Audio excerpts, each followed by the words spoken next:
I'm a partner in a London-based private equity firm. The best piece of advice I took from him was, no matter how busy you are or how much you don't want to do so, always return someone's call on the day that they call you.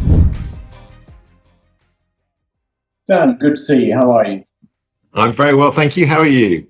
Yeah, very well, thank you. Do you want to take 30 to 60 seconds, just give people a bit of context about who you are? Absolutely. So my name is Dan Adler. I'm a partner in a London-based private equity firm called Apiary Capital. I've worked for now 27 years in low mid-market private equity. And in plain English, what that means is I've worked alongside founders and entrepreneurs to try and be a good partner to them to develop their business on the next stage of the journey, whether that journey is led by accelerating organic growth or acquisitions, both in the UK and overseas, but usually a bit of all of the above. And I've been very, very lucky over all these years to work with some really great and exciting entrepreneurs and their management teams and some really exciting businesses. My focus has generally been service sector companies, generally business services and media. Brilliant. Thank you. And what's your best piece of advice? So the best piece of advice I was given was by an entrepreneur who, when I was a very young guy, I was part of the team that backed him. He went on to be hugely successful. And it's really simple. The best piece of advice I took from him was, no matter how busy you are or how much you don't want to do so, always return someone's call on the day that they call you. I tried to stick with that for the last 25 years or so since I had that piece of advice. And I think it works incredibly well for a number of reasons. I think deal processes and working with businesses through their journey, through the ups and downs of their journey, are emotionally exhausting and they can be quite overwhelming from time to time. And often when you see someone's call and you don't want to return their call, often it's something quite innocuous. But I think it's more relevant where you're dealing with the emotional side of a deal.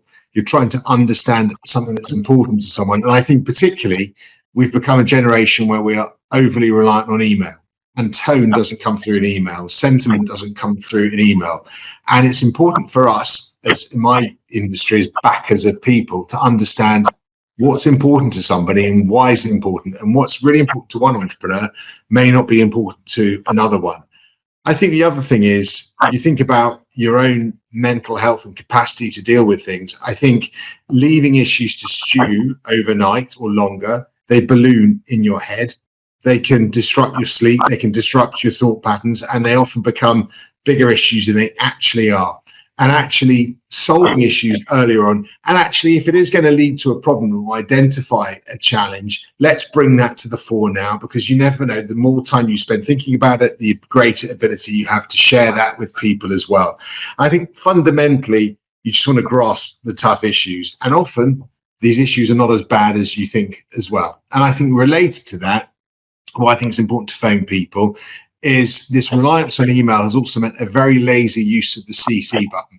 So if I'm having an email conversation with you, Dan, and I start involving other people and suddenly it mushrooms and you find there are 15, 20 people on this chain, if you're one of those 15, 20 people, are you supposed to respond to it? Are you supposed to have a view? Far better for the two principals to talk to each other, and far better, in my opinion, is to get that conversation sorted and done, and then you can deal with the issue.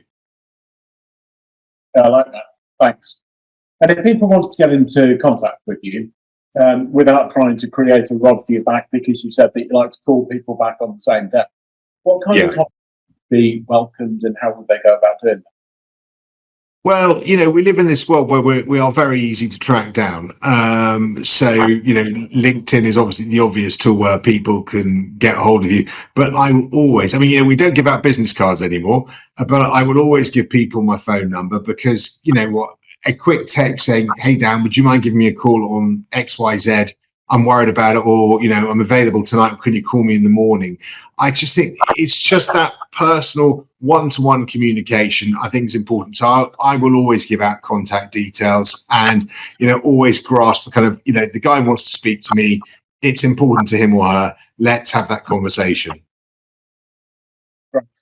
So if you don't mind, then I'll take your phone number and perhaps add that to the recording. Yeah, with pleasure. With pleasure. Perfect. Thank you very much for your time. Have a great day. And you. Nice to see you. Cheers.